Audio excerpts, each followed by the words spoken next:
it's Julie, and today we're going to talk about something I mentioned in a few videos previously, probably I think a month or so ago, about how family photos and postcards and letters and all of those things get separated from their family that they are originally with.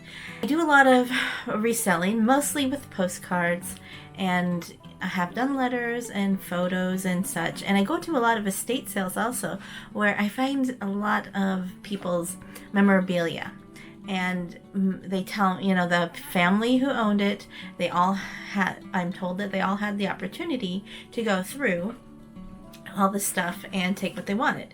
So there is that part where the family has already defined these items as things that they no longer want.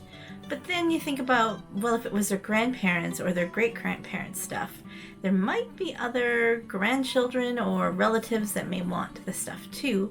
Were they given the opportunity to go through stuff? Did they even know it was there? So I'm also part of a Facebook group that's called Family Treasures Found, where you try to restore things back to the family. And I have done a couple things where you've seen I've returned like some of the Sadie Schwartz's stuff. That is a lot of the letters and things. I only sold a few of them, but they were returned to a distant relation, and she said it was her husband's side of the family, not her. They weren't her primary line, it was her husband's family, so it wasn't like a close relative, but at least it was family. So and then I did restore somebody's baby book. Anyways, so here are some reasons why these things are separated from the family, because you would think that the family would want to keep some things with them, but that doesn't always happen. So the first thing is about divorce and step-parents.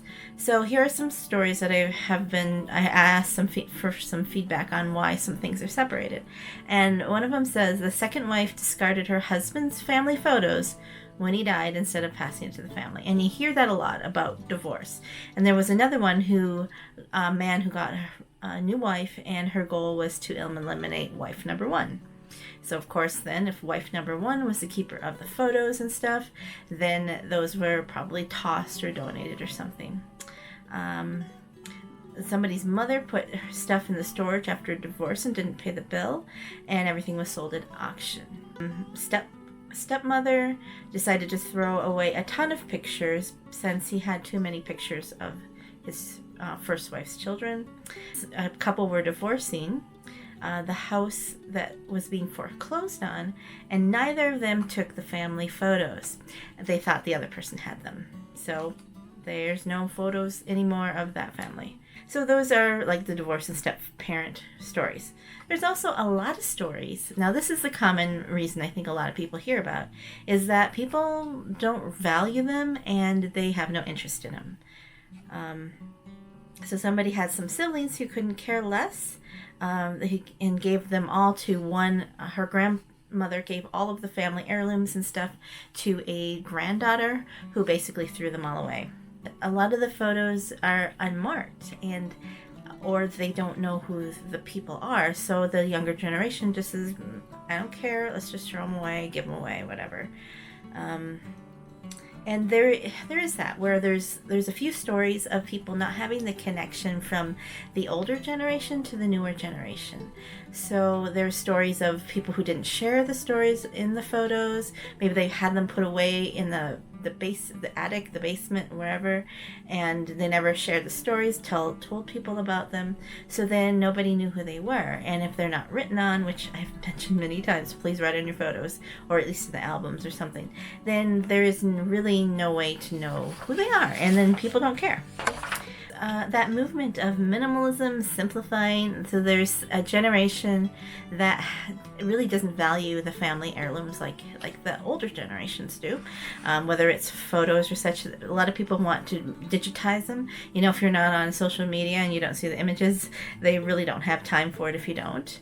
There's a couple stories of some people finding a couple different situations where the man was homosexual, and so there was nobody to leave it to, and maybe there was some family shunning, so those of his photos and his memorabilia were at a garage sale because nobody else wanted them.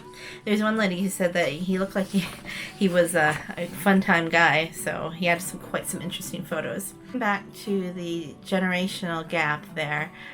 There are some families who will digitize all the photos, and at least that they do keep them that way, but then they get rid of the original ones, which I'll say this, I'm the genealogist in my family and I was adopted from South Korea. Everybody else, okay, the 3 girls were adopted. There's a story here that I'll do at a later date maybe, but I'm the one in charge of genealogy basically, and even though I look nothing like my adopted family. And I would not separate the family photos from the family, because something can happen to those digital copies, whether, a corrupt file or if you have them uploaded somewhere that could be hacked. I always think it's a good idea to keep the originals with the family, even though it's a little inconvenient. Maybe you just have to make a space in the closet. But anyways, that's my high horse, or my soapbox there. There's also some people who don't want to pass any of that on for privacy reasons too, and they just don't want other people to see their photos. My mom said that she had journals from her first few years of marriage, and she burned them. I don't know why she did, but I really am curious what was in there now, but she just burned them. Okay, so then the next category of why family memorabilia is separated from family is bad memories. So I see this in genealogy, and now I'm seeing it in this kind of stuff, is that if you don't love your family, if you don't like your family, if you actually detest your family or a member, you are not going to want to cherish that. You're not going to want to follow the family tree and remember you don't have fond memories, and you're not going to want to keep the photos. You're not going to want to keep the letters. Not all people are good people, and there are bad memories in the family, for countless reasons. You can probably make a guess at some of them. And there was also some gentlemen who were in the war, and they had their war medals and all those things, and there's one of them who was in the Vietnam War, and he was actually ashamed of him because the Vietnam War was a very controversial war, and the soldiers were not made to feel like they had done anything good. So there was one gentleman who just wanted to throw it all away because he didn't want his family to know about it. The reason why family memorabilia is separated from family is theft or hostage. Now this one's a different one that you don't hear about every day. Sometimes things are stolen, like you might have things in your car when you're moving, or your moving truck, or your storage unit, and they get stolen. Or even you have other family members who go in and steal stuff. So that can happen. Now the hostage situation, that's a little different. Some family members want to have control over the others, so they will take those family things and won't allow other family members access to them. Here's a story of somebody who offered to help a person sort through old family letters, and when they cleaned out a great-grandmother's house. And the next thing the person knew was the boxes were gone, and that person who was helping her was actually a philatelic who was a stamp collector, stole the letters for the stamps, and threw the letters away. So there are some family members who will take that control, or just to be mean, and if they know somebody else wants those family things, they will not allow them to have access to. And then what happens later on when that person passes away, if there's already bad relations between them, the people who want those things are probably not going to be in the will or as a thought to receiving them. Okay, another reason is accident and oversight. And I did mention, theft, but here's a story about someone who went to an auction and the parents passed away, and the son was cleaning out the estate. And somehow a box of photos ended up in the donation pile, and they didn't realize that they were there. So that can happen. You're cleaning at a house, and you're just, who knows, there's a family album and a bunch of stuff, and I can see that happening. That actually happened at an estate, and something that I had helped return to a person was his baby book, and he didn't realize that that was in the stuff for the estate sale. So there, you can lose things by natural disasters, burning homes, tornadoes, hurricanes, all kinds of things like that, maybe flooding. So there's accident, and you don't think about the photos when you're thinking about leaving with your life. Okay, another thing that happens is that after somebody dies, that's when things can kind of get a little tricky. So it's basically the passing on from that generation to the next. And I alluded to this a little bit before, but there are some times when the people that are left with the estate to take care of, they can get overwhelmed, and they're cleaning out a whole household of stuff. And maybe they come across the boxes of photo albums and letters and whatever, postcards even, and they just think, nobody wants this stuff, let's just throw it away. And they think, well, we don't even want to donate it, just throw it away. And that happens a lot. There's also a story of a woman who has Alzheimer's, and the children lived states away from the mom. And when they were cleaning out the family after the mom's death, somebody else not related to the family was cleaning stuff out and just got rid of all that stuff. Somebody in Arizona said that there are a lot of people who come down and have a second house there, and some people don't realize that the people bring family heirlooms and family albums down with them. So when they pass away and the children or grandchildren say, just clean out the stuff, get rid of it for us, don't bother to come down, a lot of that stuff is tossed and thrown away or donated. Then there are a lot of stories about storage units where people will, in life transitions, they put their family heirlooms in storage. And whether intentional or not, and sometimes other family members don't know that those important things are in there, because you don't really value these things until you do. It's not like you think about them every day unless you are the family genealogist. Okay, I don't think about it every day, but I think about it probably more often than people who don't do the family history. Okay, I've got one more. So there was a stepmother who had not asked the family if they wanted the photos. So she took all the photos and put them into an estate sale. And the person who posted this said, estate sale buyers don't give a darn if there are old photos someone might want. They don't have time to research, they want to make money. And I'm going to say that's not always true.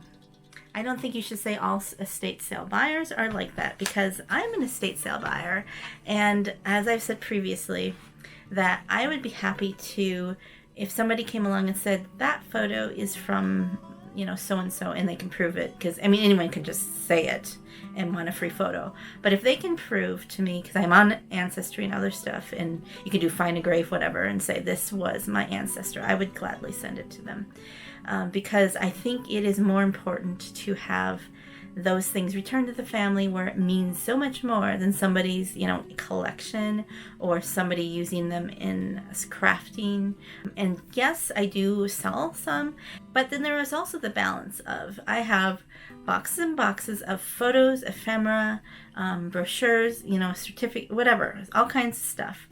And as a reseller, I don't have time in my life to go through every one of them and see if I can find the family. So there are some obvious ones where there's a baby book that has the birth date and the parents and the grandparents listed. That one is easy to return. But when you have a photo that says Auntie Claire in the summer or something, how are you going to find that out? And my thought has been that all of these things, whether they are postcards or photos or letters or whatever they are, whatever these little pieces of ephemera or heirlooms, even a family Bible, they are all, we only caretake them for a little while, for the lifetime. Or for a collector or a family member, it may only be for your lifetime that you have those things. And then after that, it goes on to a new life with somebody else, or it goes on to no life at all if it's thrown away. So my thought is that if I have this photo, and okay, it's not really a photo of a person, it's from a tourist place, but let's say this is a family photo of somebody's, and as a reseller, it has no name on it, no location, what am I going to do with it? I don't know how I would find out whose this is. But if I sell this on eBay and somebody, the family may come across it serendipitously and say, that's my aunt. And this could be somebody's aunt anyways who's posing for it, and say that needs to come back to the family. That is very rare, but it can happen. So what is more likely is somebody will see this image on eBay and say, I love that. I mean, look at her costume and look at the house. That is such a pretty image. I would like to have that. And so then they purchase it, and because they paid for it, they're going to value it more than something that they got, for free or Goodwill, or find it on the floor somewhere. And the thought is that perhaps they'll keep it nice, and maybe someday when they're done with it, it may have another chance to go back to a family. So that is my thought of giving a little more value to these things, to put them away in a box, because they're someone's photos that you don't know about. But if you move them around and allow them another opportunity to get to the family. And I'm not saying that everything is going to go back to their original family, because that's just not reality, but there's a chance. And that's my theory on it. And I, as being the genealogist of my family, there are some things that I would love to find. There's some like great-great-great-grandfather that sounded like a character, but there's no photo of him. I would love some time to see if I could ever find one. And maybe it's out there. Maybe it is out there, on the internet sometime. Maybe someday a collector will pass on his or her collection, and hey, there's a picture of my great-great-great-great-grandfather, up for auction or something, which can happen. There are some people who actively look on eBay and other places who have searches set up for that purpose, to see if they can find that person or find where they were, a location, maybe a military encampment, all kinds of things that may be part of their family history. So what do we do then? Now, if you are in possession of some things that you know about for your family, my thought is that you may want to not ever put them into a storage unit, and to store them and label them well. You take one of those archival pencils and write on the back of everyone, who it is, and maybe the year they're they born in 1801 to 1840, whatever it is. So they have dates to go with the photo if it's ever separated from the group of photos, which could happen. It's because if that is something happens to you and those things are sold at an estate sale or an auction, and somebody and a reseller gets a hold of it, like me, and if there's no dates, there's no history anymore to them. There's no provenance to them. So label them well. And another thing is to, as much as you can, get digital copies. You can even do things like set up a social media page of your family and say, hey, here's a picture of Aunt Alice when she was graduating from school. And then, every time you get one, just post it out there. And then it can live on far beyond, and it gets spread out more. Another thing to do is to make sure that there's somebody who you are leaving those specific things to, and they know where they are in your house, that they will go to the right person. Whether it doesn't have to be the next person who's going to do genealogy if you don't have one there, but somebody who's responsible and who is in good relation with the family, who is not going to hold things hostage. If you are in a remarried position and your first or your previous spouse's photos and stuff are in your possession, if you can, give them to the kids. If they're too young, that's fine. Just make sure that those will get to the kids when that happens. So there's steps to think about, and for me, I am actually going to be starting a second YouTube channel just for this. Because, I guess I can do videos, so I'm going to start to record some stories, show some photos of my family. Right now, there's no one in my family who is interested in the genealogy. They know I have it, but they live mostly in Minnesota, and now they're starting to spread out. The grandchildren are starting to spread out, my nieces and nephews. And I'm in Montana. Nobody else is in Montana.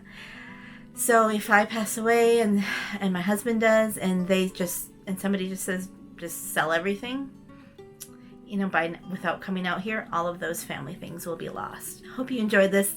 Thank you for watching, and I hope you have a joyful day.